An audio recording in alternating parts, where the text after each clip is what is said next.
बातमी बीडमधून। बीडच्या आष्टी तालुक्यातील भाळवणी गावात अवकाळी पावसानं अक्षरशः थैमान घातलं। घरांची मोठ्या प्रमाणात पडझड झाली असून वादळी वाऱ्यामुळे अनेक घरांवरचे पत्रे उडालेत, तर फळबागांचं देखील मोठ्या प्रमाणात नुकसान झालेलं आहे। शेतकऱ्यांच्या लिंबुणीच्या बागा अक्षरशः उन्मळून पडल्यात, त्यामुळे शासनानं तात्काळ पंचनामे करून नुकसान भरपाई द्यावी अशी मागणी शेतकऱ्यांनी केली आहे। भाळवणी, करंजी, पांगोळघावन या परिसरामध्ये शेतकऱ्याचं नुकसान झालेलं आहे, झाडाचं नुकसान झालेलं आहे, लिंबुनी पडलेले आहे, घरदाराचे पत्रे उडून गेलेले आहेत, शेळ्या मेंढ्याचं नुकसान झालेलं आहे, कोंबड्याचं नुकसान झालेलं आहे, धान्य भिजलेलं आहे। काही घरात तर आज राहण्याची देखील परिस्थिती नाही। शासनाने तात्काळ पंचनामे करून गोरगरिबाला, शेतकऱ्याला मदत करण्याची विनंती करतो। लिंबुनीला चांगला दर असताना आमचं हे नुकसान झालं आहे।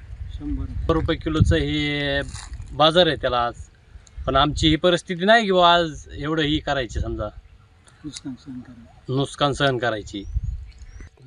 शासनाने तात्काळ आम्हाला मदत करावी। एबीपी माझा, उघडा डोळे बघा नीट।